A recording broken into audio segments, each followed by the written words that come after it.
Hear ye, hear ye. Welcome to the Dukes of Gaming podcast. Thomas, please take it away. I don't know what to do anymore. I'm on the spot. What's going on? What's going on, everybody? Welcome to the Dukes of Gaming podcast. It's your boy Thomas. I got my wonderful co-host, and we got a crazy episode. So I'm just going to do these introductions, and we're going to get right into it. What's going on, Alfredo? Hey, Dukes of Gaming, Duke of Education, still here. Feeling a little bit conflicted, but we'll get into that later. In terms of my students, of course. It's all about the students all the time. Alfredo's about the kids. What's going on, Taylor? What's going on, man? Not much. New setting? New setting, just for the day. Just for the day. Got you. Cole, what's going on in a different setting as well? Yes, I am the Duke of Memorial Day weekend coming at you from Daytona Beach, Florida. All right. And you celebrate with family, right? Yeah, I'm down here with my in-laws and my brother-in-law and the whole family. We're just hanging out till next Tuesday. Then I'll be heading back up towards Alfredo's direction up to Georgia. Sounds good. Hope you enjoy your weekend. You just dodged Alfredo. What's going on, man? Not much, Cole. If you're the Duke of Memorial Day weekend, does that mean we all have to pay fealty to you in order to enjoy ourselves this weekend? That's what it sounds like. Right. I claimed it. Oh, yeah. As long as you provide the barbecue, I'm there. Man, so we have a crazy amount of topics that it required us to change our format a little bit. But we always have to come up with our first topic, which is what we're playing. So I'll go first this week because mine's real short. I platinum Spider-Man. I'm happy. I'm done playing this game. And it's my favorite game of all time, but I'm happy to be done with it so I can move on to other games. And that's been my week. I'm going on to Spider-Man Days Gone Remastered, now, right? Yes, Spider-Man Remastered for the PS5, which I will contend is the best PS5 game so far. Big talk. And honestly, to me, it's almost to me without question, to be honest. After playing it again, just this is top to bottom, just almost a new experience. I had fun on the PS4. I had fun on the PS4. The PS4 one is an amazing game, my favorite game of all time. This one is it's a PS5 game. So it's like when you're playing it in your best setup, with a 4K screen, you're playing it even on its fidelity mode, it's still like one of the best looking games I've ever seen. So had fun with it, but happy to be done with it. Do you like it? Do you like it better than Miles Morales? I'm guessing, yeah, right? Oh yeah. Why absolutely. is my question? Is it mechanics-wise, story-wise? The thing is with Miles Morales, why it's just a lesser version of Spider-Man, because obviously the weapons you're given are lesser. It makes sense story-wise because he's a new up-and-coming Spider-Man, so he's not going to have all the access to Peter's weapons. But from a gameplay perspective, that sucks because the weapons in this, in the original one is just amazing, So from that perspective, the story is almost like a synthesized version of the main story in Spider-Man. That's fair. It's like, and I don't want to spoil anything because I feel like, you should play both games. But to me, the story is just a synthesized version of it. So great game, but it's not Spider-Man for PS4/PS5. Dude, I'm a fan of Miles Morales. I thought the Christmas setting got me all giddy and stuff, like that Christmas dinner scene. That was awesome. I like the powers better. And then just wintertime in New York, I'm just a sucker for it. Yeah, it makes me really think what they're going to do. The setting is better. The setting is better. I'll give you that. The setting is really good. That wintertime, seeing the snow falling. Yeah, playing that. The first PS5 game I played was that. So. And the electricity powers it just looks so good on PS5. Yeah. Oh yeah, there's nothing like that in the original Spider-Man. I forgot what it's called exactly, but the powers it's called Venom powers, which I don't know for Spider-Man purposes. I don't know why it's called Venom powers, but for those powers, when you have the HDR on, and you're watching this on a 4K display in fidelity mode, it just looks incredible. Man, it's an amazing looking game. Like the thing is with Spider-Man, it's not as impressive graphically, but it's still damn impressive. Yeah.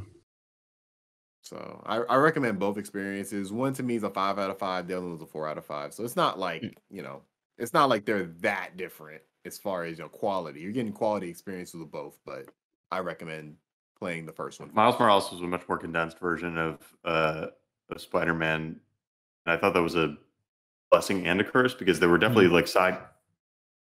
Did you guys hear that? All right, technical difficulties. We didn't hear anything. Whoa. Okay, hold on here. A new mic. You guys can't hear this Nope. No. at all? Oh my That's god! what's going on. I wish I could hear it. Yeah. All right, we got. Sorry, Does I it have sound no like- idea what's going on right now. Is it hell? Oh, what happened? Yeah. That's What's every time you happening? guys talk. Okay, great. Discord is really fucking me tonight. Every time you guys talk, there it's like like an literally echo? audio hell. Oh man. This is staying in maybe- here. I'm gonna hang Jump up and off. come back. All right. So back by popular demand, we are back from a couple technical issues. We'll post the bloopers. You'll see them. You'll see them. But all right, so that's pretty much what I've been playing. Just Spider-Man, just getting through that. Alfredo, I know you've been playing your Fire Emblem, but anything else, or you want to talk about Yeah. Fire Emblem? Yeah, What's let's talk going about on? Fire Emblem for a bit. Yeah, I've been playing Fire Emblem. Good. I've been tending to my students, helping them not die on the battlefield is what I do, while also training them to, up their sword skills and lance skills and whatever. But yeah, I've been playing Fire Emblem Three Houses, and I've been playing this game for 60-ish hours. And I entered a battle which it seemed like it was the end. It seemed like it was gearing me up to the end, but the last few kind of missions have been kind of filler episodes that I explained like last week of like anime where they're just trying to get you, additional content for a few more hours to extend that gameplay a bit. But it all culminated in one particular battle where I was like, I think this might be the final battle here, but I'm not really sure. And it was hard. Like the difficulty spike shot up real quick. They were really targeting like my weaknesses, which was in resistance against magic. Basically, my entire party is super weak to that. Anyway, I finish it, and it turns out it was the end. Was the final battle for the Blue Lions playthrough, and I got through that, and boy oh boy, when I finished this game and they gave me all of the final cutscenes, was I so incredibly disappointed. The Blue Lions route explained nothing of what actually was going on in the story. Nothing. I had all these questions. Man. There was one particular character who just disappeared completely halfway through the game. At the end, they basically give you an epilogue which says this is what happens to each character based off of like your support and relationship levels. They mentioned this person who went missing, and they were just like, oh yeah, she reappeared and she just stepped down and was never seen again. They didn't explain why she was taken, what happened. The big bad of the Blue Lions, they didn't explain why they did what they did. I was so incredibly disappointed. So, all that to say, in the beginning of this, trip as an educator myself, who I have become, a professor, in the beginning, I was like, okay, I'm dedicated to the Blue Lions. I'm not going to do these other routes, the Golden Deer, the Black Eagles. That'll just take up another 60, 70 hours of my life that I don't want to commit. But after experiencing this disappointment, I decided I have to continue my professorship at this academy, and I continued and started another route for the Golden Deers, because I am told that route will give me at least some sort of answers as to what the hell is happening in this game. Godspeed to you, Alfredo. I am in Alfredo, Blockhead for another 60 hours. Alfredo, after you're done, we have to do a spoiler cast. Well, I We think have here's to, the deal. because I think I'm gonna be locked in. I think after this, I definitely am gonna be doing a Black Eagles, because apparently you're only given like snippets of the story. Like you don't full story. And I'm not one of those people who just don't want to look up, what exactly happens, everything. I want to kind of experience it. So as the Duke of Education, I think I owe it to the Academy to, follow through and be a professor for all of these students. So that will be my life for the next probably like 5 months. Man, because that's the one I did, the Black Eagles. That's the first one I did, the only one, and I had a really good ending. I thought when you said you were disappointed, I'm like, oh man, like the Blue Lions. I thought that was the one I was thinking about doing. Well, make no Not mistake. working out that way. Make no mistake. The actual characters, the students in the in the Blue Lions route, I love those students. Every single one of them, like the characters hit, all of their stories are like excellent. And I started the Golden Years, and their stories aren't as great, I guess. I just started, so I'm like in chapter 5. They just have the best main person. Yeah, for sure, for sure. Yeah, he's my favorite character in the whole game. Yeah, he's awesome. So it's great that you have him. I think the Black Eagles have the best assortment of students. I hear that they have the best story as well. I think honestly, the canon story is the Black Eagle one. I think that's why I chose it. I believe that's correct. But yeah, I definitely want to talk about this game because I don't know many people have played it besides you. Well, I'm totally down. It's a lot to talk about because it's like peak anime. It's like peak anime. Almost. Yeah, but aside from that, I also what have been playing? Since I finished that game, I also finished Days Gone, which we'll be talking about in the spoiler cast for it next month. I finished that, and we'll be continuing to play it. It's Endgame, see what else is there. And then I also started continuing down my 2021 backlog of all the games I've collected and need to finish. I started a game called Code Vein, which is anime Dark Souls, which I started when it first came out. I bought it, but I didn't really get that far in it. So I went ahead and started it, and I'm progressing pretty well in there. And what's really helping me in that game is the AI. Unlike Dark Souls, it allows you to basically pick an AI companion to come along with you. It features a multiplayer feature, which you can bring in other people, like real people who also have the game, and you can bring them in your campaign, like Dark Souls. But you can also use AI companions. And with that, my AI companion that I am bring throughout with me through the story, they are carrying me, like they are doing all of the work. So I am just coasting by, just step back as he does his work, support him like a side character, and things are going great. But that'll be my life. Code Vein, Dark Souls, and more professorships. I put like 10 hours in that game. Has the best character creator in any game ever made. Oh, for sure. However, immediately I spend at least an hour in the character creator. Any character creator, I always spend an hour because I just like making my character look perfect and all the colors and whatnot. But there is a system where you basically put on armor over them, which goes over all of your cool clothes and stuff that you specifically spec'd out and colorized and everything. So I'm walking out there basically with this dirty trench coat that looks so horrible over my perfectly crafted character, and I'm just like, why, game? Why? But I'm still having fun with the game. Good to hear. I can't wait to hear your thoughts about it. Taylor, what have you been playing this week? Keep this one short. I have not.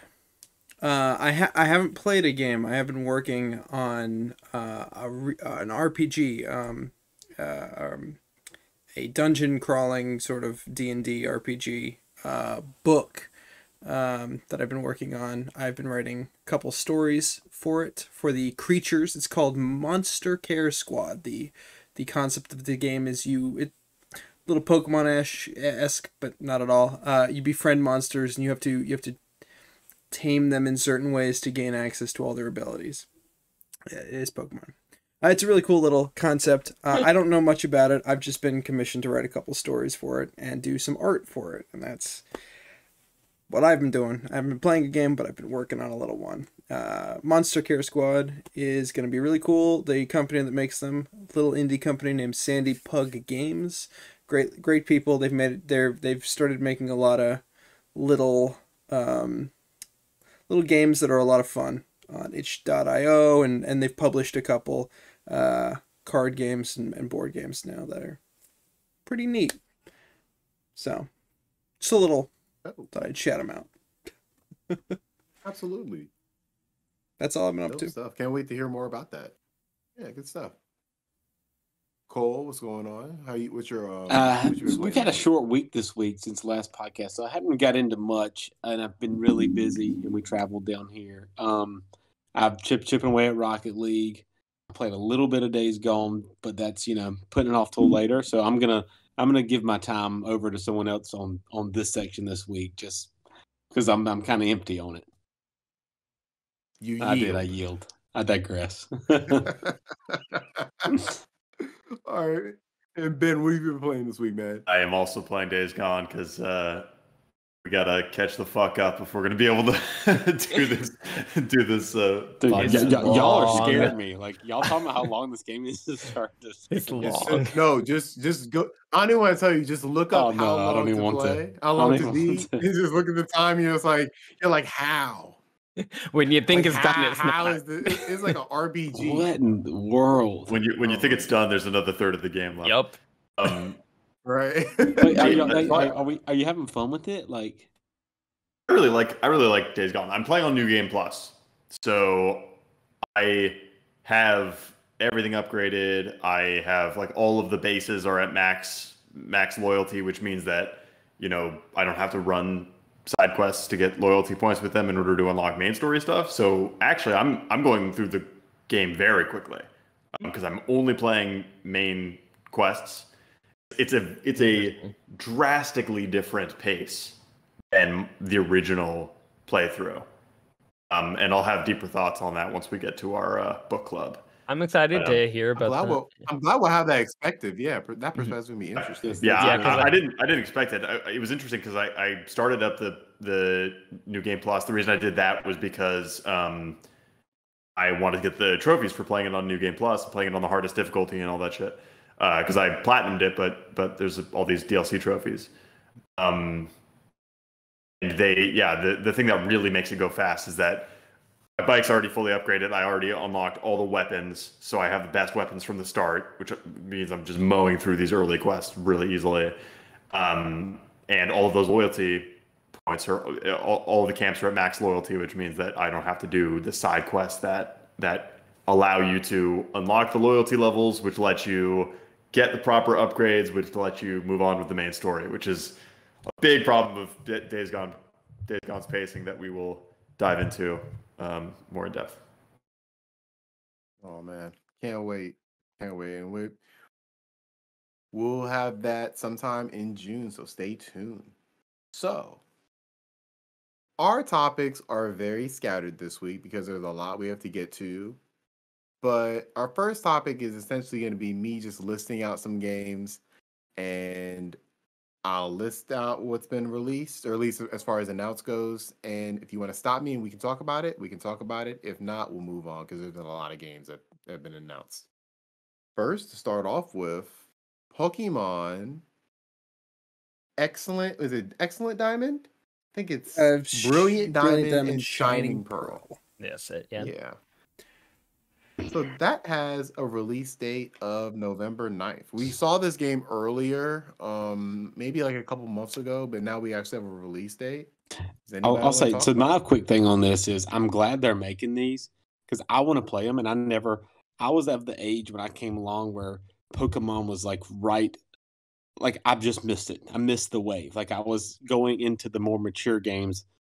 I think, I don't know. I think I got into the Dreamcast and then PS2, and I was just right there, just a little bit too old for it. You know what I mean? I'm sure that I think Ben mentioned last week he was a little bit too old for Minecraft or something. Didn't you say that last week, Ben? Or some of y'all did? So I just kind of missed it. So but I love I like the concept of Pokemon, and I dabbled in a little bit. I picked up Let's Go Pikachu. It was actually my first Pokemon game, and besides Pokemon Go. But I'm glad they're making them. How'd you like that? How'd you like that game? I'm curious. I only played a few hours, but I liked it because it was it simplified the catching mechanics. So I'm heard it wasn't really turn based, I guess. Yeah. But I played a few hours of it and Right. I liked it, and I just started. I didn't get far into it, but my oldest boy is 3, so I'm hoping to go back and play all these games with him. So I'm just kind of holding. Oh, he'll eat. Oh man, I those can't I'll wait, dude. ball. Oh, I'm already He'll trying eat to those edge it up. into it, dude. Oh, We go to man. Target and I'll see a Pokeball up there, and I'm like, "Hey, look at this! What's this?" And like, he's into cars still, so I'm trying to I just want him to get a Pokeball and like start like all that. Look kind at of this stuff. But, Pokemon. It's cooler than a car. You're a quintessential nerd dad. Your Dude, I am, son dude. is into cars, and you're like, look at No, this stay Pokemon away. stuff over here. And no, dude, it's terrible. But anyway, my wife had I came in a few weeks ago, and my wife had a pack of Pokemon cards on the counter. I was like, "Huh, what's this? What's going on over here? What are these things? Why do you get these?" And I was picked them up and I was thumbing through them because I was curious why she got them. I guess McDonald's had a thing, and she got them from McDonald's. But anyway, I'm glad they're out there. I'm not into them now, and I want to play them again. And this is the best way to go back and replay those games. They've been. I just wouldn't enjoy the ones on Game Boy and the original ones. But I'm glad they're there. They don't hit the Yeah. same. No, They they don't don't hit hit the the same same. as they when they came out. Yeah, exactly. So for that perspective, absolutely. I'm not the biggest Pokemon guy. I like the anime more than the actual games, but I am interested in this. And what's crazy is there's also the one I'm way more interested in, which is the new one. It's called I always forget the name of this one too. The Arceus. Pokemon Arcadia, Arceus. I believe, like Legends. Pokemon Legends Arceus. Arceus, I'm sorry, Arceus. Pokemon It's the actual show and games and everything have all consistently used a different pronunciation for that name. So why they chose that name is just beyond me, but looks very good. Real quick, I want to report on some. And that. Oh, go ahead. I want to report on some Twitter drama about the Pokemon game. Please do. Please. You see the official art for Shining Diamond and Diamond Pearl is very high res. It is, you can see Dialga's taste buds if you zoom close enough in. It is 4K, gorgeous, perfectly rendered 3D models. And people, Pokesimps, as I call them, people who go and defend a Pokemon game. I love Pokemon, but I'm not going to defend the games. They defend Pokemon games with their whole being. Have come out and said, "Look at this, haters. Pokemon's putting some effort into their 3D models this time around," because last time around, notoriously, Pokemon just ripped their 3DS models and put them on the Switch. But it's not how it works. Those aren't the game models. Those are just the box art. But people are getting all fussy about it on Twitter. And I saw a Polygon headline that said these Pokemon models are too detailed, and I looked at the images, and it's like, yeah, they are 4K and they're high resolution, but they're still cartoons. Still people. Cartoons. Yeah. You know? Yep. I feel like these people in Pokemon world, where Pokemon's the only game they've ever played, have never seen like fucking God of War or The Last of Us 2. It's like, that's detailed. This is a cartoon, and it's great high res screenshots, but it's still a cartoon. Sure. God, Pokemon. I'll end the topic on this game with the top quote on the Reddit, on the subreddit of this post on Nintendo Switch. "Please be good. I sincerely want to fall in love with Pokemon again." Yes, That's all that seriously. needs to be said. That's true. Is that a That's all that reference needs to to the be said. remakes though, or the That's- legends? Oh, the Legends. Okay, The okay. Legends. And for me, yeah. I mean, I appreciate the fact that Shining Diamond and I'm not even gonna try to correct myself. I don't know if that's the name of it. I hope those are fine. Yeah, I have a feeling they're gonna be just fine. You know, I'm more interested in the future of Pokemon to see what we can do outside of this typical format. So I want that game to be good. Hopefully it is. Ugh. Hopefully it's not as empty as it looks. But I digress. Now let's get to another fan favorite, franchise. The Sonic franchise had essentially they had their own direct. It seemed like, I forgot what it was called, but they announced a whole bunch of stuff. But the main thing is they announced that a new Sonic game's coming in 2022. Do you want to stay here or do you want to go? I want to say, in the same vein as Pokemon, but with more apologists. Sonic fans are more apologetic to Sonic games than Pokemon fans are. I think it's a 50-50 split nowadays for Pokemon to be like, I play the games, but they're horrible, and I love the games, and they're perfect. Sonic fans, I watched the trailer, and I'm like, it's got almost 100% like ratio. Because Sonic fans are watching, and they're going, Sonic! And I just don't get it, because it looks the exact same as the last 5 Sonic 3D Sonic games that I played, and it's funny you say that though, it's because a different character model. Well, I would say that I would argue the same thing about the Pokemon stuff, except for the Legends. That seems to be they're doing something different. Sure. But both Sonic and Pokemon kind of seem like they're in that same-ish place where they put out the same type of games. Pokemon, I would argue that they put out literally the same game with like different skins. But Sonic, they add a little bit something new. Like they changed the perspective that you're looking on. They changed the art a little bit. They tried to do something new with it. Right. Pokemon is like the Republicans of the game of like gaming. It just stays the same. It's like conservative as hell. And then you have Sonic, which is the most radical thing you can find. He's a werewolf. Everything. Like they make any type of game. Right. That's awesome. In a Pokemon game, you know what to expect. With a Sonic game, you don't know what to expect. I will dox myself here because you doxed Alfredo earlier, but I actually frequent, and I don't know if you all know this person, but I frequent a gaming store in my little hometown, not hometown, but where I live, that is famous for banning Chris Chan, the internet famous Chris Chan, who 4chan took a liking to this person because they drew a Sonic Pokemon OC character called Sonic Chew, taking place at the local community college here in my little town of Charlottesville, Virginia. And Chris Chan frequented 4chan, became a target, to put it for the least. And the game store I frequent actually had to ban him once. Chris Chan's now a she. But at the time, Chris Chan and his mother showed up to the game store to threaten to break in. Chris Chan also famously went to a GameStop in our local mall and pepper sprayed one of the employees because they changed the color of Sonic's arms. What color? They were blue and now they were white, and they were blue and now they're white. I believe that's the change that Sega made, and Chris Chan went to protest this at the local GameStop in our mall. One of the employees went up and said, please leave, and Chris Chan pulled out some pepper spray. And that's what I think Sonic fans are.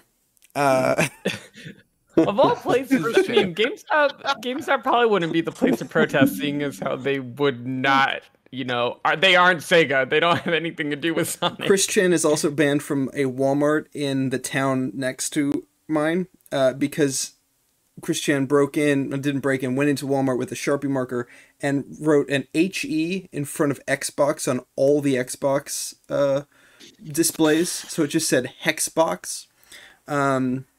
So, Chris Chan might not be the person to look to when it comes to like protesting. That was our weekly 4chan deep dive. Thank you. But yeah, that's Sonic to me. Chris Chan sounds like a problem. That's awesome. I'll find out Chris Chan's take. Maybe we can get Christian on the show and tell us their take on the new Sonic. Hey, as long He's as gonna try they to turn us into a Sonic podcast, or they're trying to turn us into a Sonic podcast. as long as they can try to make something, I would be really happy if the new Sonic game was anything like in PS2 they made something called Sonic Heroes. That game was awesome. Sonic, If you yeah, guys ever It's a played great it. yeah, Sonic Heroes is really It was good. I pretty like great. That's Sonic an Heroes. That's an amazing. That's probably that might be the best. Yeah, 3D I Sonic mean game. they mixed up the formula straight out the gate. Gave you like different teams, like every character could do different abilities. They were variants of each other, but they switched it up enough for me to be like, hey, this Sonic game is different from what we're usually getting, and I can actually appreciate it. And I was like, what, It had like it 12? had a really good theme song. Too. That's you. It had a really good theme song. I love that song. Mhm. That was one of the ones where it's like, you usually skip it. It's like, no, I'm keeping this playing. Dude, I'm not gonna lie. The first time I saw Sonic Adventure on a Dreamcast being played, it looked magical. It was unbelievable. You remember the first stage with? Did y'all play Sonic Adventure, the original? No. Yeah, I played the it. classic. I played it. You talking about when whale, the yeah. whale is Yeah, it chasing was you? Yeah. I was like, And he's just running away. Yeah, as a kid, I was like, "Oh, Yeah, this is dude, where it dreams was. are It made. was Like, this is awesome. amazing." They brought that back in Sonic Adventure 06, 2 yeah. is oh, did they? up there. Yeah. Oh man, I haven't played that one. The horrible game. That game has become a meme at this point. Yeah. So have I'll all probably Sonic play it games. one day for the memes. Unfortunately. So yeah, I'm looking forward to what that game is. If it's gonna be good, if it's not, it'll just be another Sonic Yeah. game. I'm also looking forward to them remastering because not only did they announce a new Sonic game, but they announced that they're gonna re-release Sonic Colors, like remastered, as well as like do a I was gonna get Sonic, to that next. Yeah, and do yeah. a Sonic That's gonna collection. be good. I haven't played that one, so I'm interested. I'm probably gonna get that one when it comes out in September. Same. So yeah, that's gonna be a good one. Another nostalgic series that is coming back, and I don't know how many are fans of this in this podcast, but Dragon Quest has been announced. The new Dragon Quest, it's here. Now, does anybody have any lineage with Dragon Quest? You do. I I think you're the only one.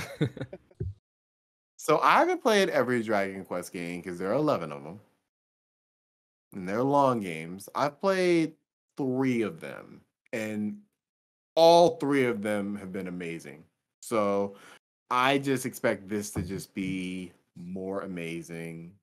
I love my JRPGs. Dragon Quest is the essential JRPG. It's the most JRPG of any JRPG. It's so JRPG that in Japan, they have days off literally just so people can play this game. So I'm looking forward to whenever this comes out. I'm anticipating probably 2 years away. I'll wait for it. I'm ready for it. I mean, And real that- quick, would you play?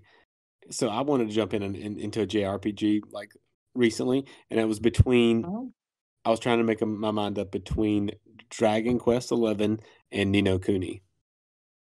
Which one would you suggest out of those two? Ni no Kuni. Yeah.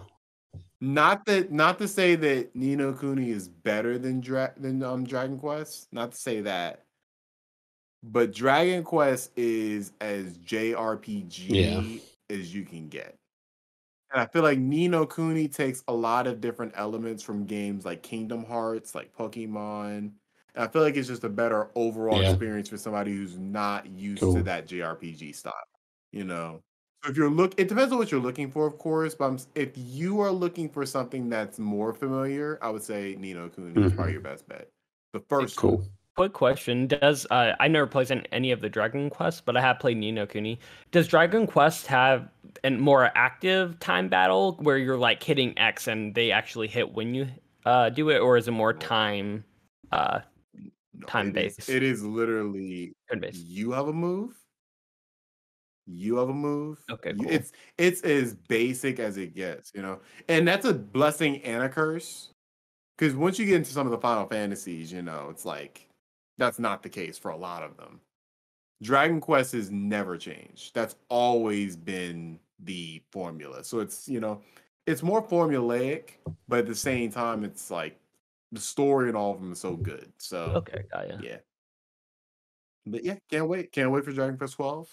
It's inbound. It should be here within 2 years. One thing that's coming out this year, though, as we get to some more next gen news, is Dying Light 2. Dying Light 2 has been announced for December 7th. Anybody have any lineage with this franchise? Anybody want to talk about it? Pick me. You go ahead. I've been waiting for Dying Light. I don't even know how long. I think the original Dying Light 1 came out in 2015. And when it came out, I remember because I was in college at the time, and I got it digital. That was the first digital game I ever got because I love my collection, getting a collection. I have way more games over there, by the way. But I like collecting physical games. But at the time at college, I didn't have a car, so I just got it digitally. And the thing about Dying Light was it's supposed to be a parkour survival zombie game where you could do really cool parkour stunts, parkour off of zombies themselves, off of buildings, off of anything really, and you basically complete missions. And at the daytime, it's kind of like you're kind of a god where zombies are a threat, but not much. You can really parkour all over the place and do whatever you want, behead them pretty easily. But at night is where it becomes really a threat, and these super zombies come out, and you need to run and get to your objective, or you will die. And the really cool thing about it is that it had full 4-player co-op for the entire campaign. So me and a couple of my friends did the whole campaign together, which was really cool. You can have your own skins. You can it has diverging RPG elements with like a skill tree and whatnot, but you can really unlock everything pretty much. But I had a blast with it. It's just pure zombie fun, basically. With your friends is what it is. So I've been waiting for this for a long time because it's been in development hell for years, where they release a few tidbits about it and say it's coming, but nothing really happens. And the last we heard of it was on E3 2019, so 2 years ago almost. And now we finally got a release date. So it looks like it's more of the same with, a few extra upgrades. They say that the story is going to be a little bit more character development driven and choice driven, where you get to actually your choices that you make in the story will have consequences on the world, kind of like a Telltale, but more big scale, I guess. So I'm really looking forward to it. I'm hoping that it still has that 4-player co-op so that me and my friends are able to play it full through and just have fun, because and not that the original was like a technical marvel or anything special, but it was just really fun, and how it worked and everything was it worked really well with all its systems combined. So I will be playing come December. It looks interesting. I didn't play the first one, but this one doesn't seem like you need to have that background knowledge of the first one to play it. So when I saw the gameplay trailer and everything, I'm like, this seems really interesting. Like, when December comes around, I might just get it because I like that, Telltale narrative kind of, effect it's gonna have. I think the parkour looks good. It looks pretty good. It doesn't look like tailored for next gen, but it looks good. So, yeah, I'm excited for it. Oh yeah, for sure. Yeah, I'm definitely going to be playing. So if anybody wants to play, add me on PSN. That's cool. Dying Light has always been super intriguing to me. I had no idea it was player co-op though. Yeah, the last one was pretty awesome. So let's see if this one is. They haven't said anything to yeah, they haven't given us anything except this release date. This little gameplay section trailer of like 9 minutes or so was the first thing we've heard in 2 years, so we'll see what happens. They had a lot of drama with their CEO and everything. I remember like reading stuff about that. Like, it's been a lot of drama. Yeah, and Chris Avellone was attached to it at some point, and then he got, he had allegations of sexual impropriety. Maybe that's who I'm thinking. I think that's who I'm actually thinking of. I think you're right. I don't know his role, but I know somebody who's involved in the project. I don't think from what Techland said, he was like a creative advisor, which is fairly common. Something he does a lot. Chris Avallone's kind of a name in games, so he he'll like come in and do a little bit on a project, but then his name will be all over the thing because it gets people's attention. Because he's like the man. But Planescape Torment, actually, a game that I'm playing right now, is one of his earliest games. Fallout New Vegas is another. So he's widely considered a very modified RPG story kind of guy. How much longer that's going to be the case if with these allegations, who knows? Right. I'm looking forward to it. It looks like it's going to be an interesting,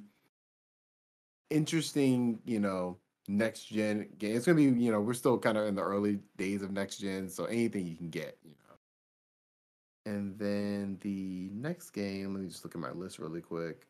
The Dark Pictures Anthology. I don't know if anybody's a big fan of those. Pick me again. Yeah. Sorry, I play a lot of games. But yeah, Dark Pictures Anthology. I play that game it's an anthology, so every year you're expected to get a new game in the series.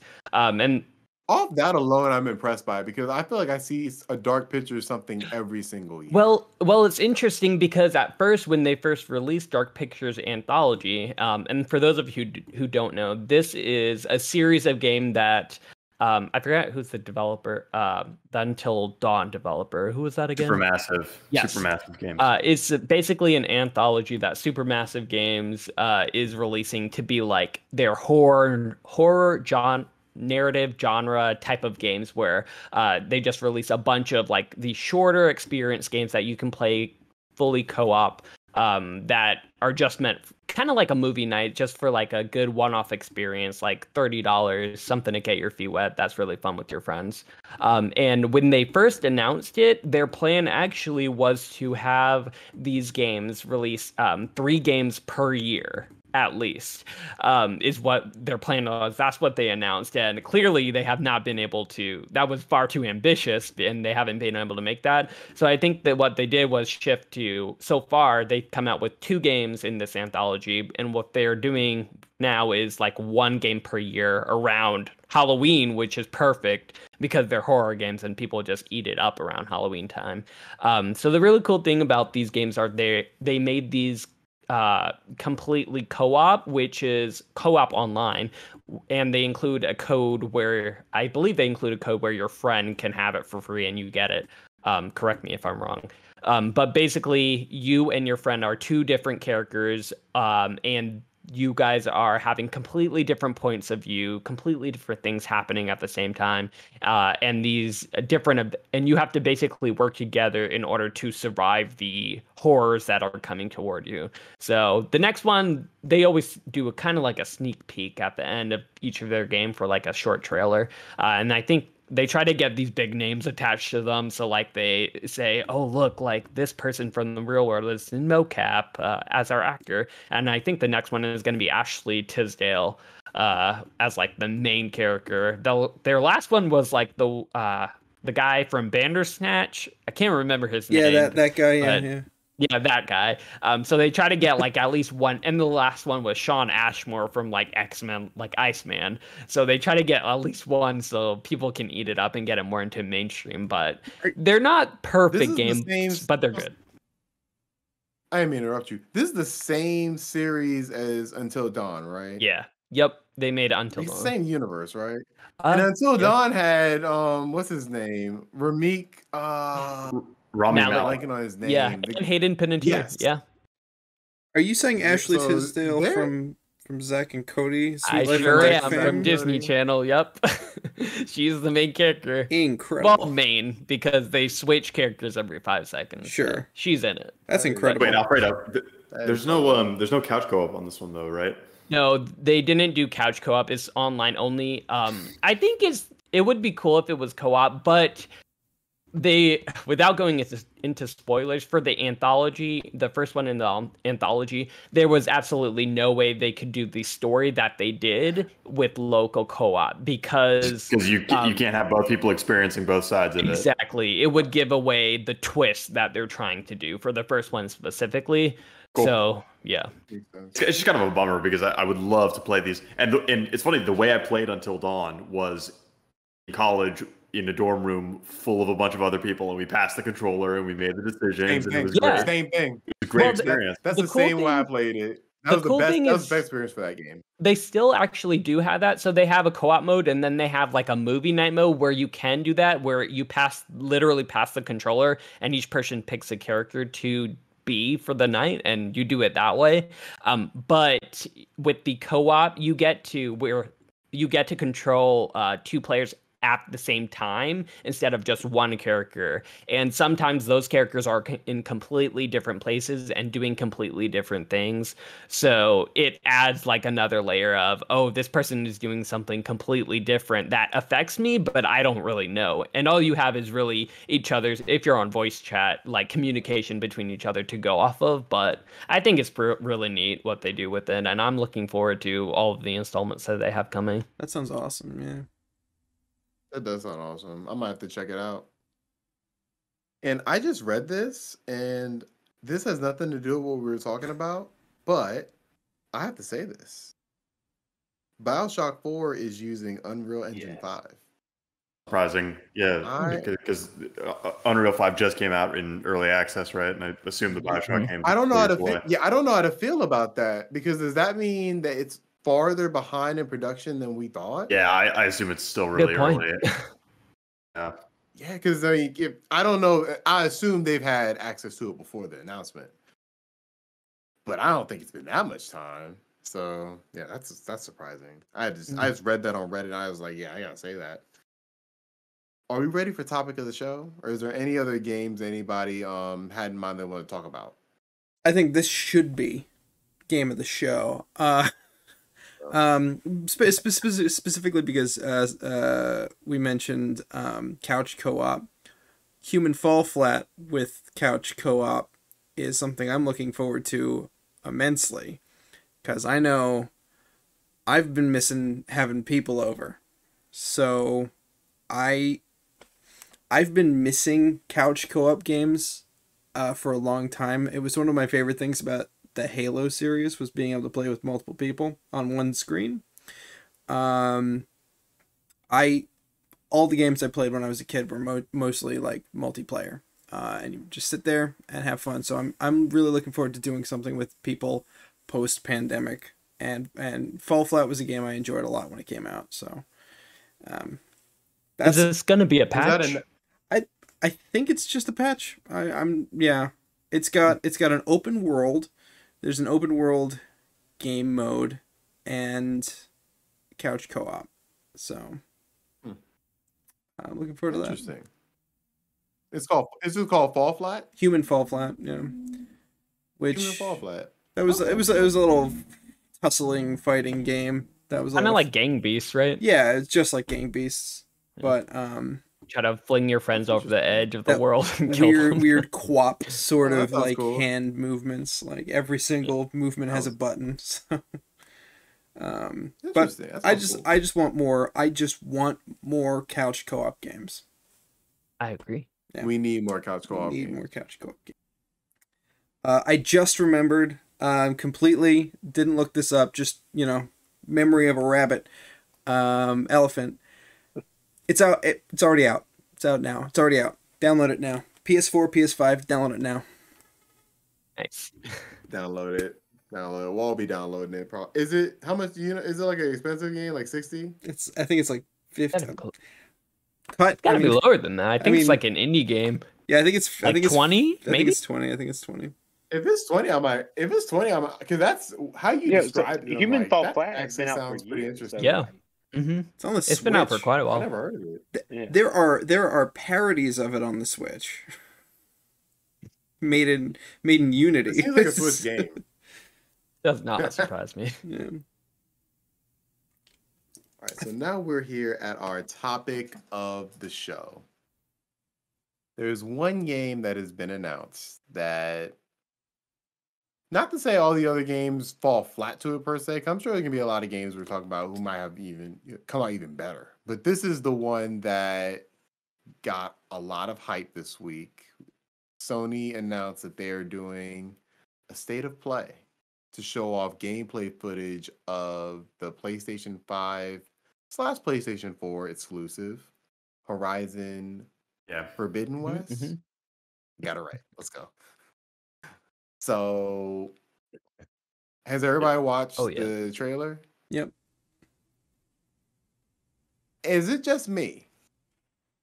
Or is that the most beautiful game you've ever seen? Like, as far as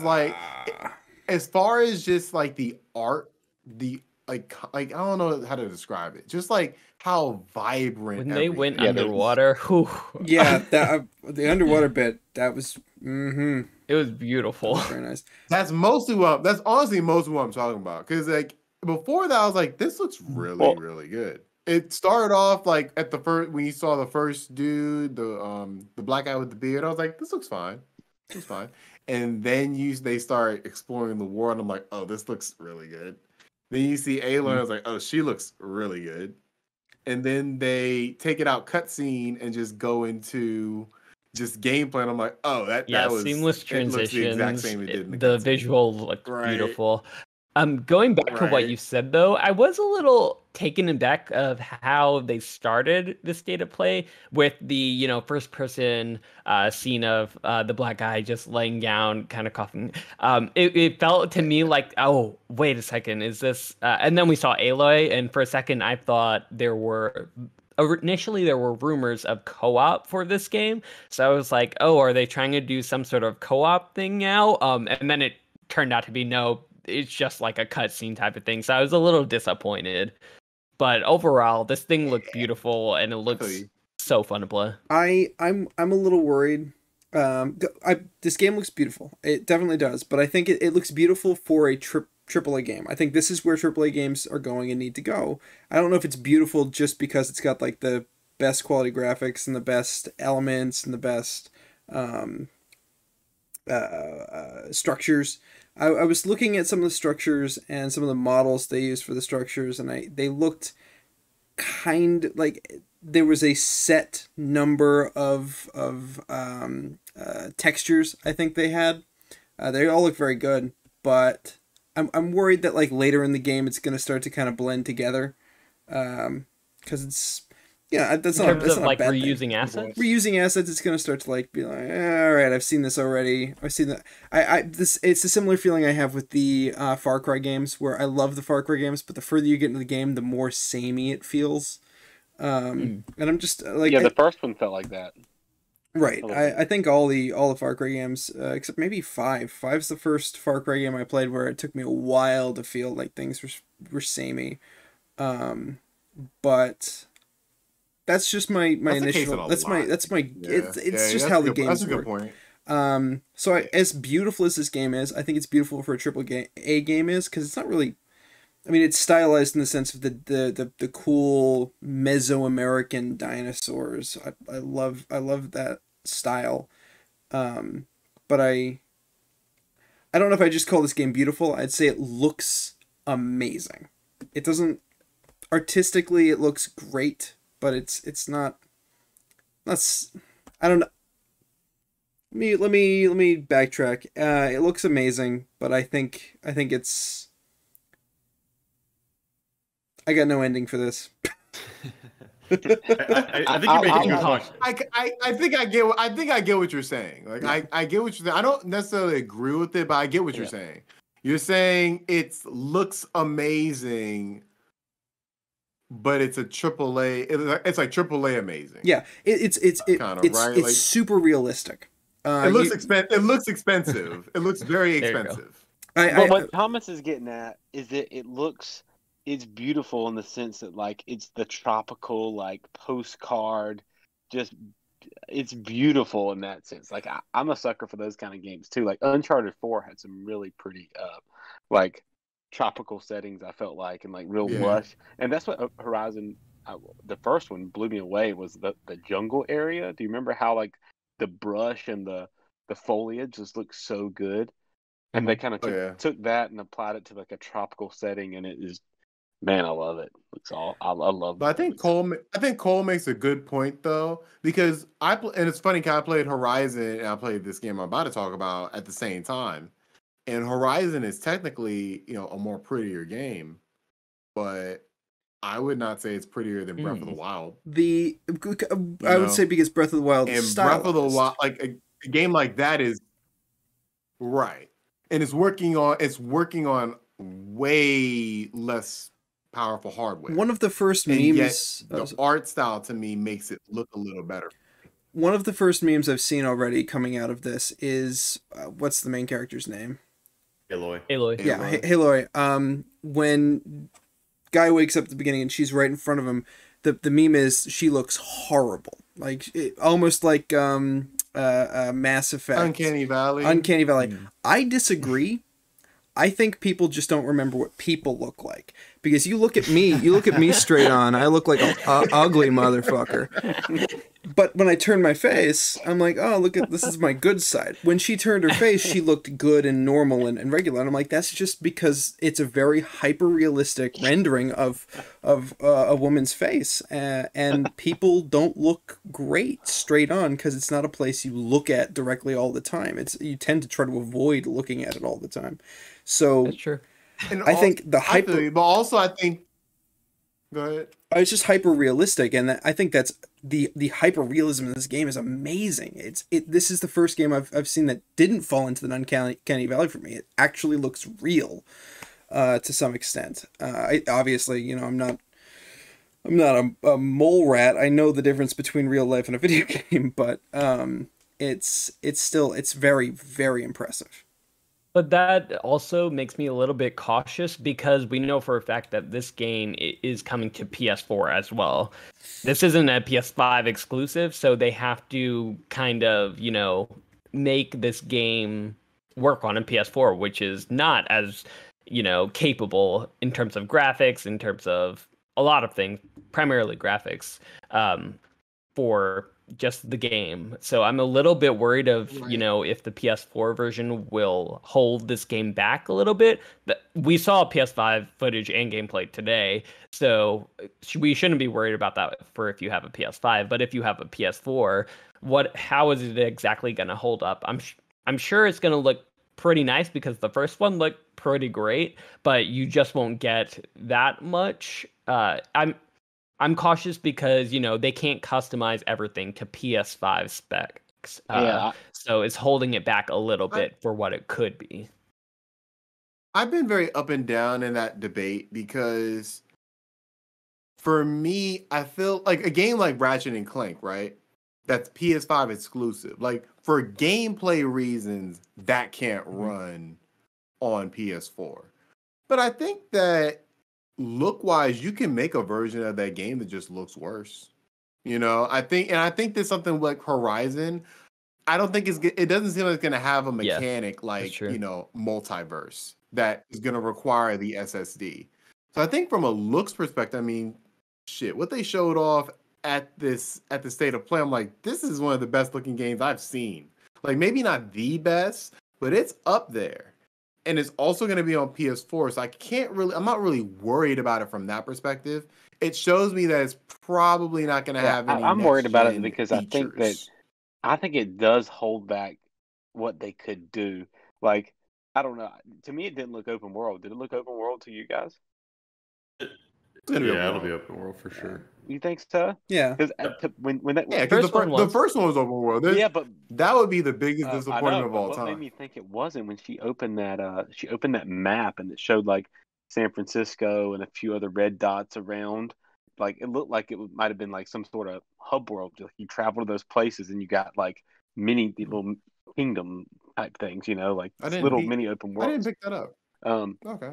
And I just wondered that like the PS5 could you do an open world even better with if you use the PS5 the SSD? I mean, the SSD. Yeah, I mean, of course, yeah. Like the SSD is, you know, it's a great tool that obviously Ratchet and Clank's using because it's helping with rendering all these worlds instantaneously. Like Insomniac has said that it's not that they're like, you know, putting this little piece of a level in this little pocket dimension. Yeah, they're loading the entire level. Mm-hmm. So that can't happen on PS4 with so regular. You're probably going to get pretty terrible load times on PS4 because of that. Yeah, I think this is gonna be the poster child for Yeah. you should play this on PS5. Because my friend, she has my PS4 and she's played Miles Morales and she saw it on PS5. She was like, "Oh, you don't have to sit here and wait for like 30 seconds." It's like, yeah, it's like I feel like there are little things like that that make the difference between the PS4 and PS5 games. But I don't think I would say it holds games back from a gameplay perspective. I don't think from a looks perspective it holds games back. What does Ben have to say? Because I've seen you open your mouth a couple times. I don't know. I have a number of thoughts. I think on the looks front, it's a really good looking game. I think Taylor, you said hyper realistic, and I agree with that, but in the sense that it's like it's a little bit beyond reality in how beautiful everything is. It's like one step, everything's dialed up. Sure. That's something I felt about the original. Saturated. It's very saturated. Yes. Yes, the color Saturated as hell. Yeah, color Yeah. palette is super saturated in this game. It was in the previous Horizon game as well. That's a stylistic choice. Makes every sunset is the most beautiful sunset you've ever seen. You know, Free Red is the best red ever. So Horizon Zero Dawn was the only game that I've ever really taken to the photo mode of and like really actually put in time into capturing cool pictures. And this game totally looks like it's going to live up to that in the looks department. The thing that's cool about that versus The Last of Us, which is way more detailed than this game, but didn't capture me in the same way photo mode wise, is just that the open world aspect of Horizon means that you really feel like you're sightseeing, you know, whereas you don't in a more linear game. I sort of take what people were saying about Aloy's face, but to me, the thing that was weird, this went for all of the characters.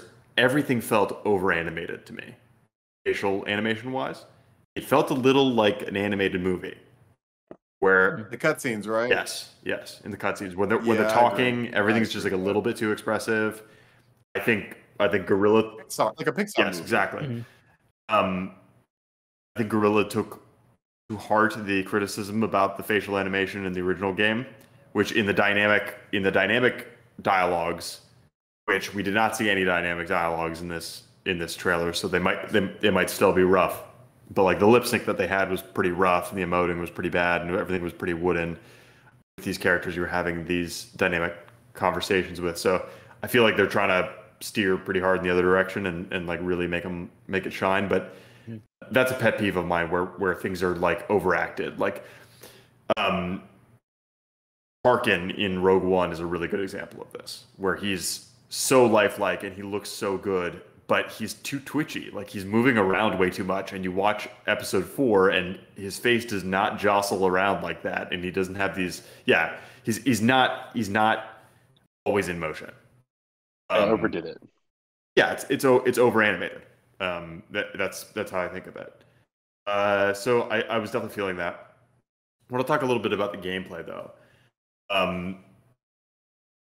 Nothing here really screams to me like this is totally new and awesome, which is a little bit of a letdown because I really enjoyed Horizon Zero Dawn, but for whatever reason, I just don't feel like I need any more of it.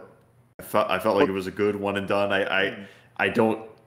Maybe it's because I really like the story of Horizon Zero Dawn, and it did not leave me hanging at all, and it didn't leave me asking any questions. I thought it was wrapped up really nicely. They added a grappling hook. Yeah, So that was cool. Yeah.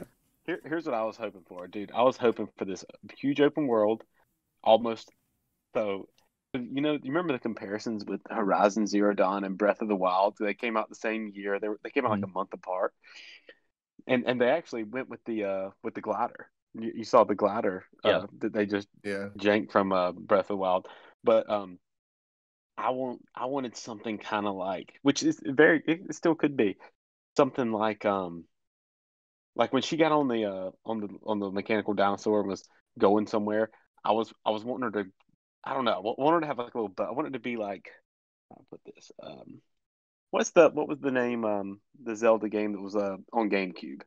the cell shaded one. Ocarina of Time. Wind Waker. Wind Waker. Like, yeah, imagine if you have some kind of awesome little rustic boat and you're traveling between these islands in this huge open world. You got the parachute. Yeah, I think you might get it. I really do think you. I think you're gonna get, because when they showed the water and they showed, because in the first game there was no water, like there was no like traversal on any water. I'm like, you can dive in the water.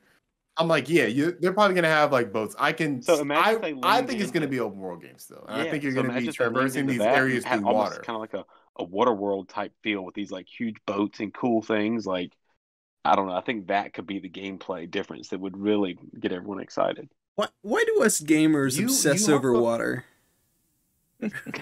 what's because it can either make or break a level. Water levels are either awesome or terrible. That's just how it goes. Yeah. Okay. I would now. Oh, go ahead, Tim. Go ahead. Yeah, go ahead. Okay. I'm gonna. So I think Cole said it, and I'm gonna put my conspiracy hat on really quick. So the glider that they implemented, that's taking from Breath of the Wild, I think they were scarred. I think they were scarred about what happened last time with Breath of the Wild. And part of me thinks that's why they didn't have a release date. Because they're waiting for that Breath of the Wild 2 news. Because they do not. Oh no. Oh no, you're right. That's my conspiracy.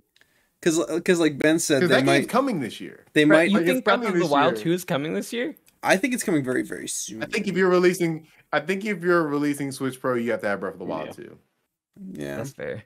I feel like those two are hand in hand. It has to be. Like Zelda I feel like they're waiting for that announcement. Yeah. You know what? Horizon's release date not being part of that reveal was very conspicuous absence. Mm-hmm. Yeah, and it's we know that's coming this year. Well, so they say. That's the surest one. Yeah, but I feel like there's no other game this year for Sony that there's God of War, which is supposed to come at the end of this year. That they lost to everyone. That's the one. No, that's the one. Oh, for sure. That's the one that's not coming out this year. No. I also don't think Switch Pro is coming out this year. Horizon. I don't think Switch Pro is coming out till next November or next summer. Sorry, next summer. I was with you until today. The reason I think that is because today I'm like, too many people are saying it's coming in September now. I'm like, okay, and people who've leaked accurate stuff before are saying it now. I don't think there's going to be any specific joint releases with it like Zelda. I don't think that's coming. Because what do they have? The only reason I say that is because they do have a significant momentum right now with both the Pokemon games. I don't think Nintendo wants to screw that up by throwing Zelda into the mix. They tend to try to keep their IPs nicely staggered. So it would be weird to release the Switch Pro with Pokemon. I don't know. I could see it happening. I mean, Pokemon is going to sell. Pokemon doesn't come out till November. Isn't like. But even then, Shining? Yeah, the remakes. But Nintendo likes to do those are coming out in November, and not in January. Yeah, but they like to do build up to their games. They do it with Mario, Zelda, and Pokemon. It depends because I remember Odyssey. We didn't know about Odyssey until I'd like to say early summer. But I think that's just Mario's it came out in what, like October, November? Yeah, I think that's just Mario's thing though, is Mario just sort of drops because it's Mario. We got a little bit of Odyssey with the Switch reveal. Remember that? Yeah. We got that gameplay footage of it. Mm-hmm. We got the gameplay footage of it, but no one knew what it was. Like, we just know it's a Mario game. We didn't have a name at that point. I'm just suspicious. I don't think the Switch I'm thinking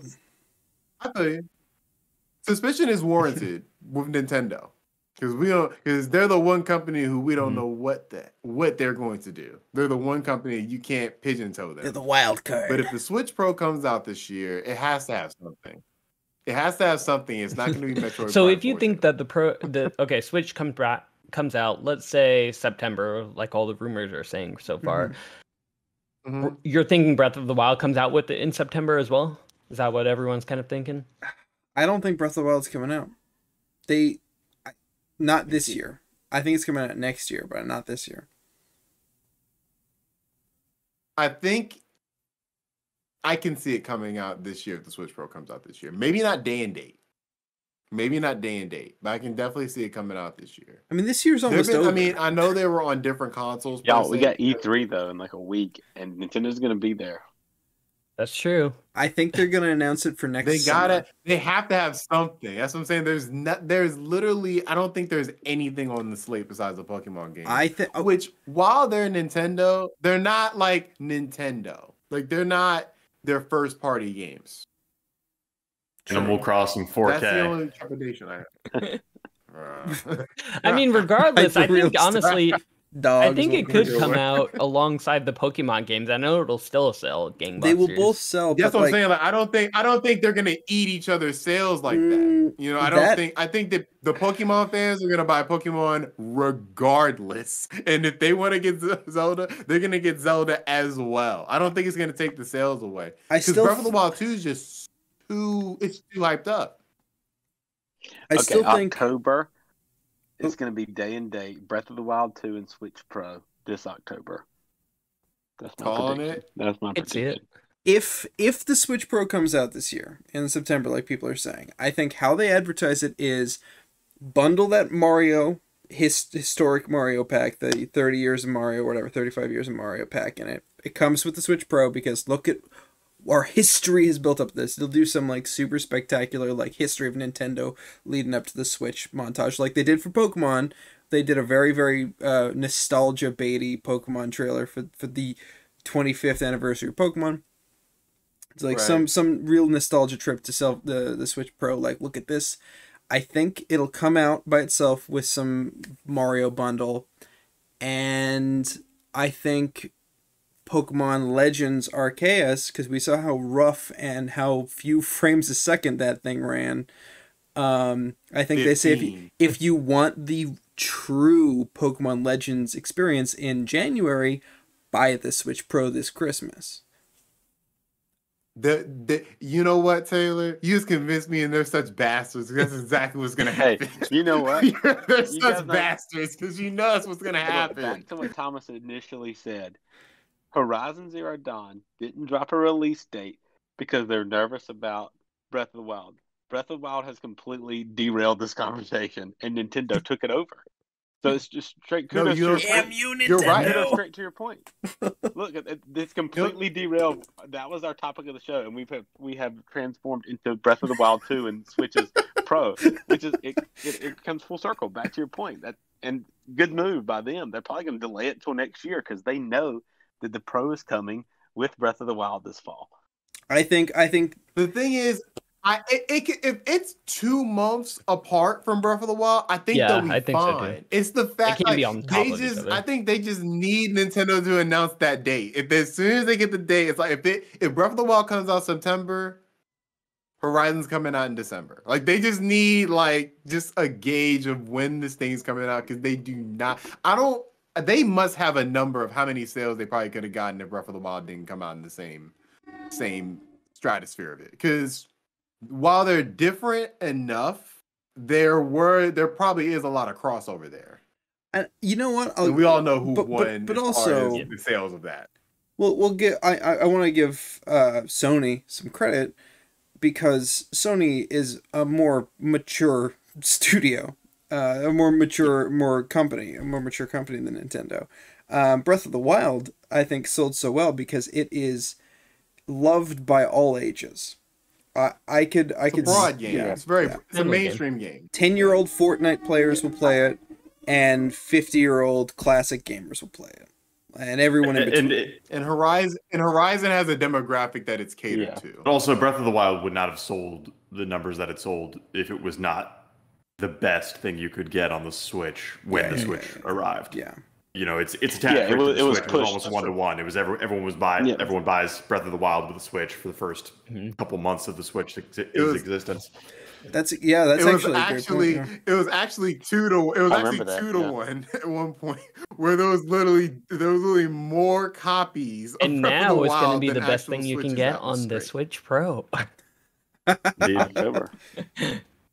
I think Oh. Zelda is going to be a great summer release for Nintendo. They release a Switch Plus this year. They push it with Pokemon Arceus and Arceus, and then next year, maybe second quarter, they release Horizon. Zelda, but same thing, you know. I guess my only thing is, what are they doing at E3 then? Like, that's the thing. Like, what They're gonna they show footage. have to They're gonna be- show if they're footage. at E3. They're gonna show footage of That's it. it. All they're gonna do is I'm focus sure on the they're going to console. show It's some coming. gameplay, possibly Metroid. I think 'Cause Metroid I for feel sure. like them just showing old gameplay of like games up-res by it. I don't think that's enough. You know, after last week when we were talking to have about E3. Metroid, Like, you have to have new games. last week when we were talking about That'd be Metroid, I amazing went and I if they made started Metroid 4. looking up more and more about Metroid, and I'm really thinking that they know that there was like some media investigation into their hirings. They've got to advertise it. They can't. They have to jump on the opportunity because people are genuinely interested in Metroid 4. So I that's a sure bet now. I think Metroid 4 in some capacity, whether or not it just be a cinematic trailer or a JPEG, it's showing up. It's going to be a lot of Pokemon. I think it's going to be a lot of Pokemon. And maybe at the very, very Will it? end. That's a question I've had though, because we already have the Pokemon announcements, and the Pokemon company pretty much does their own thing. But So, like, if I remember correctly, Nintendo, they'll have it in their direct, but it's never been like the main focus. Because they let Game Freak. They let Game Freak pretty much handle the that. story goes, though, post Sword and Shield coming out on the Switch, and seeing the reviews, the customer reviews of Sword and Shield, Nintendo actually set up shop in Game Freak and said, "We're in charge now, Batman. We will handle this because you clearly don't know what you're doing." That's what the story I've heard goes. Is Nintendo realized that their highest selling IP is making PS2 graphic style games. And I don't think the new management in Nintendo will allow that. They want money. They want to sell their games. Right. And if Pokemon slips, that's a huge chunk of revenue for Nintendo that trickles its way up. I think it's going to be it's a lot of Pokemon because it is the 25th year and they have 2 games coming out. As well as just a whole bunch of successes with Pokemon in the past. The trading card game for Pokemon is astronomically profitable for the Pokemon company right now, and I'm sure some of those profits find their way to Nintendo. It's good because right now some of the most popular games in the market are for kids. Fortnite still rocks for some reason, and I think when I told you I saw a job listing as a video editor for the Pokemon company, it specifically listed proof editing Fortnite videos. And I think that leads me to believe that they know that children are their target demographic, and they want that Zoomer vibe. They want that TikTokable game. So I think Pokemon's going to be a huge part of it. They're going to get celebrities. They're going to get cameos. They're going to get... I mean, they already got Katy Perry and the homeless-looking rapper, White Boy, and... Post Malone. Post Malone, that's the one. Right. And there's probably going to be some Metroid, and something about Mario. Mario, yeah, Yeah. for sure. And... I thought we're due some information on that sequel. I feel like that sequel should be announced anytime. They'll probably now. wait till after they announce Breath of the Wild. Sure. Yeah, maybe not this E3, but yeah, I think that we're gonna get.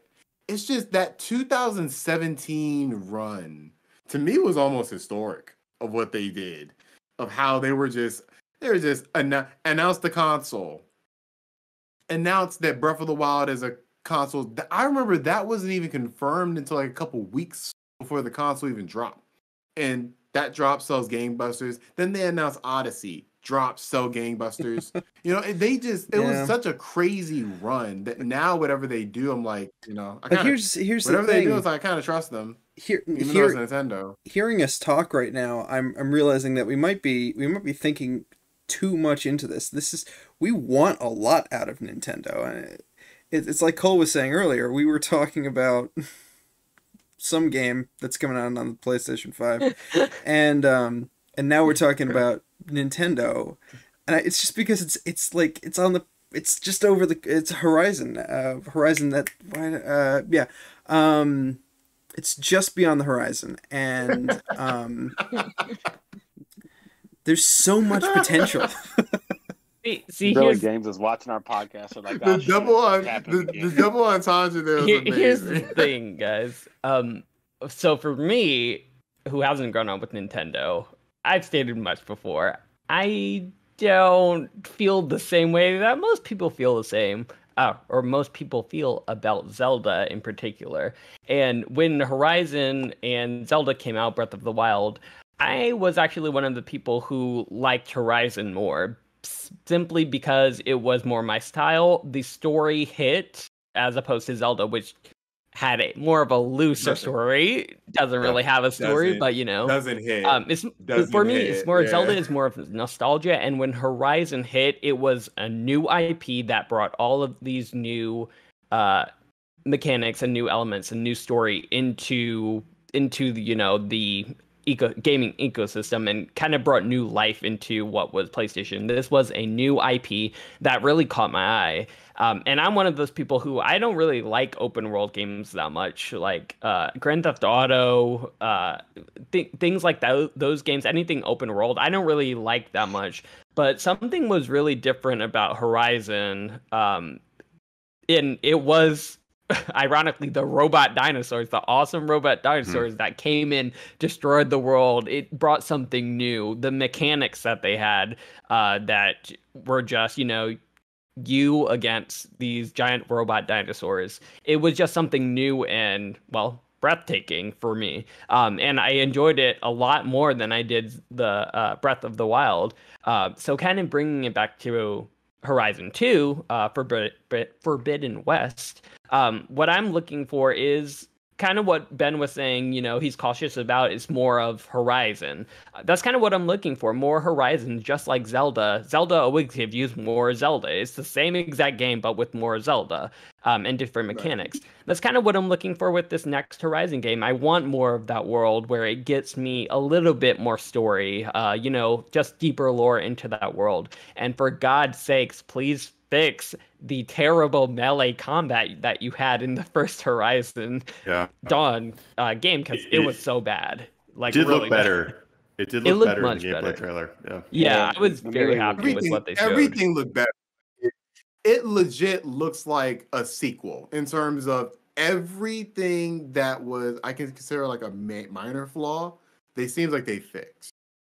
Yeah. And I expect the open world to be there. Like, that's the one thing I'm like, okay, that's going to be there. That's the only thing we really didn't see. But yeah, I expect that to be there. The melee looks better. You can swim now. You have a glider. Like, I like the small improvements. I don't think we needed a revolution. I don't think we needed a completely different game. I think the little things they've improved to me are enough. Yeah, I'm definitely going to get this game, but I came out of the gameplay for Horizon a little bit disappointed, to be honest, because I wanted something that gave me that. I felt like they were missing that wow factor, like, whoa, that is completely awesome. Because as amazing as the visuals and the fight with the that giant mammoth that they showed, it was kind of more of what they already had with the first game. They had those giant dinosaurs, they had those kind of giant set pieces that impressed me the first time. So I was looking for something that would make me go, wow, like they're really doing this, like the rumored co-op. Oh, my bad. This is a haunted show. This is a haunted episode. Don't release this episode. I'm scared to go to sleep The tonight. ghost of Discord strikes again. I'll just hold Hey, this. I'll agree with Alfredo though. It's so funny hearing him say all this, and I'm just staring at his Hyrulean shield on the wall right behind me. but no, I agree with you. It hit. I'm a pretty big Zelda fan, but Horizon hit better with me too. When in those few months, I platinumed the game. I loved it, and the story was awesome. I really loved the story. Yeah, it was really good. Yeah, One of the best. It's one of the best stories for, like, you know, as far as, because I remember I played and I was playing Uncharted 4 maybe a year before that, and I was thinking like Uncharted 4 to me has, you know, a really good story. I'm like, I don't know if like I can say it's better than Horizon's story. Like Horizon has such an amazing, well told sci-fi story. And yeah. especially in It an is open getting world, games like it's that. very impressive. Yeah. Like I'd say it's second only to Mass Effect. Like as far as sci-fi stories, Mass Effect's the only one where I can definitively say, "Oh yeah, that story's just better." Yeah. Besides that, It was it's a really good incredible. story. Yeah. But you know what impressed me about the trailer, and something we hadn't talked about yet, was that boss fight, the big elephant boss. I thought it felt. I mean, it was definitely a set piece, but it felt really organic. It looked awesome. Like everything she was That's the doing. one thing in the game that's the one thing that caught my eye for everything. Because with some, with some trailers, this is like they're kind of putting you in the best situation for how the game, looks best. Kind of like, oh, it's not Well, fake like the per like the se, but division, like that it's division like a trailer controlled from E3 when sequence. they're like, Yeah, like I've seen that plenty of E3 trailers where it's like, okay, the Yeah. game's not gonna look like that. All the HUD information is gonna make this thing look kind of uglier, This game, like, you had your HUD right there, like you had everything, you had the weapon switcher, everything. It's like that's how the game's gonna look. And I was impressed by that. It seemed more like, oh, this is just a part of the game. This probably isn't even the best part of the game. That's what it seemed like to me. It's like we're showing you a piece of the game that we want to show you, but more is to come, and there's a lot more. It gives me a lot of hope because there's a tiny depressed part of me because I love these open world sandboxy games, Breath of the Wild, and Horizon Zero Dawn, and Metal Gear Solid 5. And I think there was a part of me that was worried that those three games were the end of it. That they couldn't be topped. That no one could do open world like those games ever again. And to be fair, this trailer did give me hope that there's still stuff to explore. There's still an open world out there for me to find my own adventure in. And so, well, on that too, what was awesome is they said that they're going to try to unlock the past and like what happened and everything. So I'm kind of excited. Like you got to go to San Francisco and you got to get something in San Francisco to learn more about the past. And it seemed like they were going to be going other places too in the U.S. because there was those different dots. I'm going to go back and look at it or whatever. But like go to New York and you got to go through the ruins of New York to find something. Although I don't know if they could really. I don't know how you do. I don't know how the open world's going to be set up, but that seems awesome to go and find relics of the past to, learn more about the story. It seems neat. Yeah, I think there's a lot of potential for this game. Like the sky's the limit for it. We don't know we're not going to know till we get it in our hands, of course, of everything the game has up its sleeve. But if it's just building on the foundation that was left by that's all I Zero need. Dawn, I'm excited. I love that game. But I feel you, Ben, in saying that it's not like you got your fill of, Horizon, Great World, so it's, it's more of the same. I do understand. I do get that. Like, I do kind of get that sense from it. But I hope do they change my want mind more before the release I date. guess that's for me. Yeah, I agree, and I really hope it's some kind of water traversal, like I was saying. I mean, I feel like that would add a lot to the game. The kind of big old we Loch didn't Ness spend enough time monster. talking about that one. Yeah. When I saw the fish swimming individually in the ocean, I was like, "Oh Yeah, my that was lord!" like amazing. Like, oh my! I was like, "This is." I can truly say I have never you know seen what a got video me? game do that. I've never seen a video game have these fish animated, So what got and me I was the was dive. taken aback by Like that. I'm a sucker for good dives in video games, like diving from high up into the water or something, and something that doesn't feel too canned, like too much of an animation. But like Mario 64, I used to love diving off the bridge and then hitting the little dive button and you dive into the water. But Right. yeah, that the dive into the water like just looked it was incredible. It looked like a movie. Yeah. It looked incredible. And then when you see how detailed this ocean is, that was like if this is an open world and every single ocean is like that, it's like okay. It's like photo Right. mode is gonna get a lot of love. But yeah. Any final I know we went, I definitely wanted to bring in the Switch Pro talk. Any final thoughts on Breath of the Wild, Switch, I would say I'm also Horizon? excited to see just for Horizon what they're going to do with I guess Aloy's special abilities. Because actually in the gameplay that they showed today, they had two separate bars. One was purple and one was orange, and it was very hard to catch. But I rewatched it twice, and on the second time, basically both of those bars were special meter bars. Like none of them were health. So one of them depleted when she did her Super Saiyan Ultra move electric to the That ground. was so tough. Yeah, which That was was so tough. interesting for this type of game.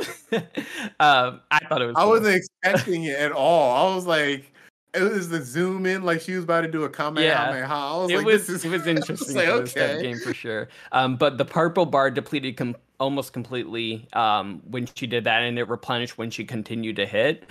And then the orange bar, which I thought would be the health bar, was actually another special move when she did a power up like explosion shot toward the mammoth. So it seems like they have some sort of new mechanics where they're using multiple different meters to gauge a couple different meters, which will be really interesting because if I remember correctly, I don't think they had anything like that in the original Horizon game. So it'll be interesting seeing what types of special moves you'll be able to do, seeing if you'll be able to go Super Saiyan multiple times in this game. But I'm excited Super for what Saiyan they're gonna do Aloy. with it. Hopefully we'll get some super wow moments like maybe flying mounts or something like that.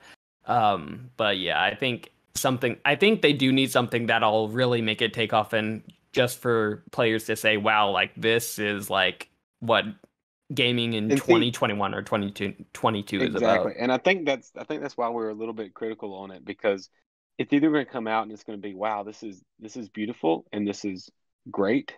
It was a great game.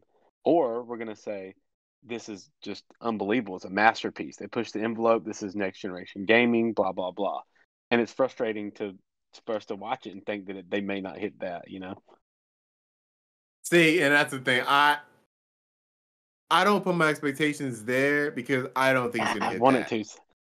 I think it's gonna be Yeah. this was a solid sequel to a very solid game. I don't see it as this could be a masterpiece. That's the thing. If it is a Yeah. masterpiece, I'll be happy. I'll be super happy with that. Or But I don't think it's gonna be a masterpiece. I think it's gonna be a very solid addition to Mhm. the PlayStation pantheon. Or it's so bad it destroys the whole gaming market and no one ever plays a game again. The it's hype the was next the hype was ET. too good. Yes, the next ET.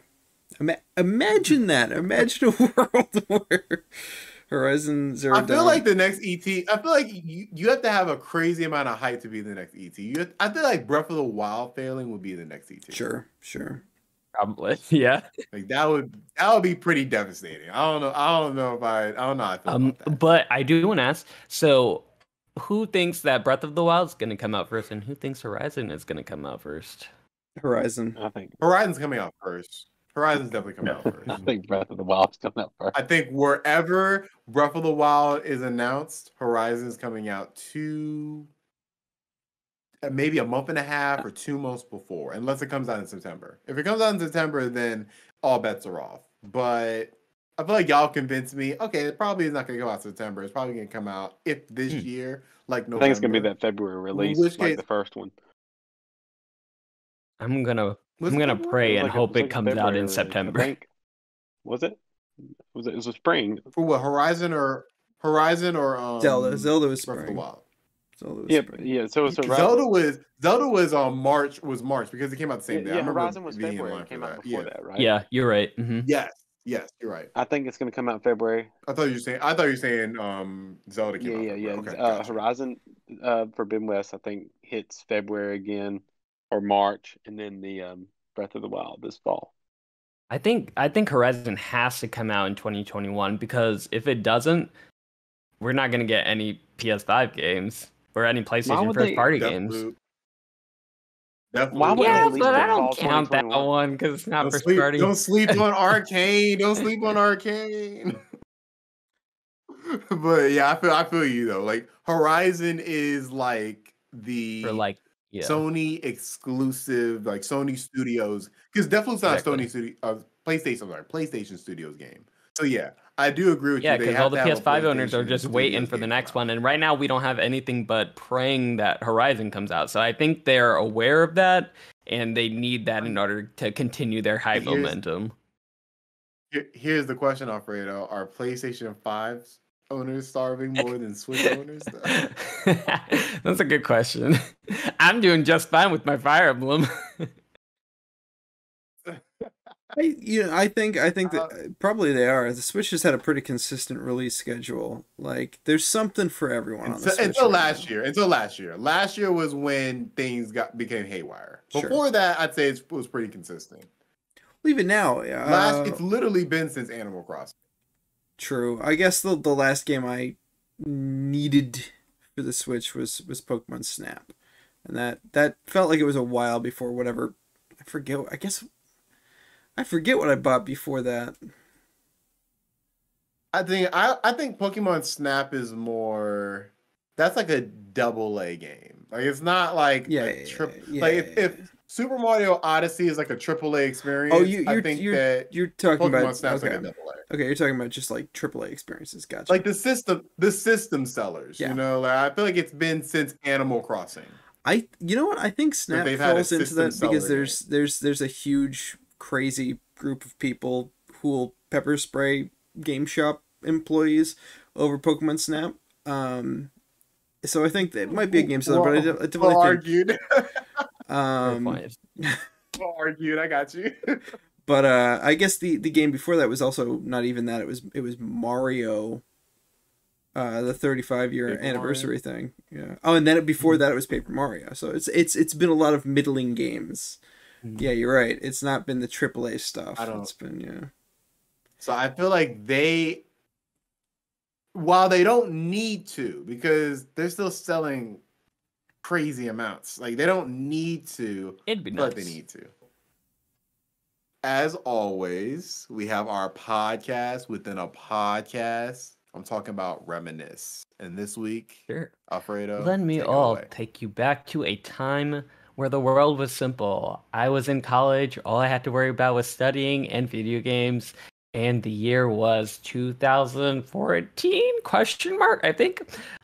So during this year, I was doing summer school because I wanted to get extra credit so I wouldn't have to take super hard classes during the year in addition to all my other ones. So for some reason, I had the bright idea to take biochemistry and organic chemistry at the same time in a condensed semester during summer. It was great. So, all you guys are giving me these stares. So, I made it through alive. This was also the point where I wanted to become a doctor. Anyway, all the background is set up. So, during this summer, I was so drained from all of the studying, and I just needed an escape, like something. I was looking for anything on Steam, on the PlayStation Store, just something new, something fresh to, give me a break from my life in college or my life in college school or whatever. And I found this little game that was a mystery visual novel. And at the time that this came out, there were two of them. So I was like, it had pretty good reviews. And I was looking a bit into it. And I was like, okay, let me give this a little try. Seems like it's an interesting premise. And I see you guys shaking your heads. And yes, that game was Danganronpa. And I did not, I did not know what I was getting myself into at that time. So I played this game. I started this game probably like 8 p.m. like after I had my classes, after I had work, everything on a weekend. 8 p.m. started this game, and this game is basically a book. It's straight up a book with very minimal like choices and minimal gameplay where you click to talk to people and they have little mini games for trials. It's set up like a courtroom. They'll have trials. And basically the game is somebody murdered somebody else and you have to figure out who did it and why, and basically argue your case in a court style classroom. And it has twists out of the wazoo. Like, these twists are crazy. The reasoning is just crazy. Everything is crazy. But it all makes sense. Most of it makes sense. And it's so well written and so well done. And me starting this game at like 8 p.m., the first night I played it, I did not stop playing the game until probably like 5 or 6 a.m. in the morning. I just could not stop playing it because it was so intriguing, so interesting. All the twists always made me like gasp. I didn't know what was coming. And that's how I discovered Danganronpa, basically. And I was lucky enough that I came into this game pretty late because they had a second game and a couple of spin-off games. But as soon as I finished the first one, I immediately bought the second one, which I forget the name of it. Goodbye Despair, I think. The second one, which in my opinion is the best of the Danganronpa trilogy. And that game just blew my mind as far as how, I guess, mystery novels could, I guess, as far as mystery novels goes in general, because me as a person, I do not like reading books or anything like this. So I really thought that this game would not be up my alley. But I love the Danganronpa games. It got me into some other mystery visual novel games like the Zero Escape trilogy, which is on DS. And there's a couple other good visual novels. But Danganronpa was really the gateway drug of gaming into my other mystery visual novel games that I really, really love. Which they actually made a third one that came out like a couple of years later. 2017 or 18, I think, and it was amazing. The twists were great as usual, and yeah, I just love those games to bits and pieces. And what's really cool is that the creator of Danganronpa broke away from I think Spike Chunsoft, or that's what the developer is called, I believe. The original developer or the creator of the Danganronpa series, and the creator of the Zero Escape games, which are pretty similar, broke off to create a new company which is escaping my mind. But their game, the full version of their new game called World's End Club, comes out on Switch on this upcoming Friday, which I will definitely be getting and playing and having some impressions for you guys next time. So I'm super looking forward to this. What's really interesting actually about this new game that's coming out is that they did a partial release on Apple Arcade when Apple Arcade was first coming out a couple months ago in last September. And they basically released it only on iOS on Apple Arcade. And I played it, of course, because how could I resist? And it is a huge deviation for the visual novels. They actually have, it's more of a platformer with some special abilities, which really didn't float my boat. So I stopped playing it a little bit early on. But they actually, which I didn't know, they made it into a partial release where basically they cut you off at like a midpoint of the game and said to be continued. So the whole version and the rest of that story, the full complete version, is supposed to be released on Switch this upcoming Friday. So I'm really excited about it. I'm excited that Danganronpa, or at least the minds behind Danganronpa, are going to be back into my life, just like they were back in that summer of college hell that I put myself through. So super excited. I didn't know. Oh, that it's game was coming out. coming I pre-ordered Oh, it. man. And I pre-ordered it pretty late actually, Oh, and man, the unfortunate. GameStop employees are letting me have one of their copies because I pre-ordered it too late. Because I begged them basically. So I get a Nice. physical version. And I on release date. Oh man, that is I didn't realize they had a. I didn't realize that happened where he split from Jung Yep. Shaw. I didn't. Yeah. I It's did a not little realize that. disappointing just That's because crazy.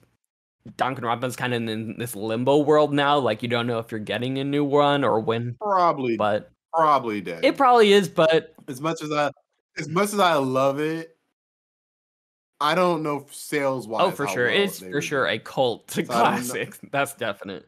Yeah, so I don't know if Sony would ever just do that over again with, I don't know. I Yeah. hope they would. These God, games I are hope they do. definitely super But niche. it's- So I would say everyone But should it's try my it out. it's my niche. Me so I too. love It's it. very And, anime, yeah, it's very mystery, and all of the games basically rely on you being intrigued on, who did the murder and how it happened. So if you're into that kind of Law and Order, I guess, type thing where, mystery games, Phoenix Wright, anything like that, you'll probably enjoy these games and you should take a look at them because Danganronpa does all the story very, very well. Well said. Well said. I'm glad we can end the show on a Danganronpa, tribute. For sure. Man, I love that series.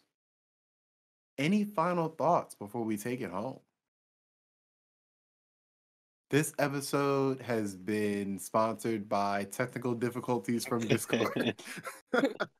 Absolutely. So anybody who has listened from beginning to end, we appreciate any view that we get. We appreciate it, whether it's 1, whether it's 100, whether it's 1,000. We appreciate you. This has been the Dukes of Gaming podcast. Catch us every single Monday afternoon. We love you. Have a good one, everybody. We survived. All right. Cool.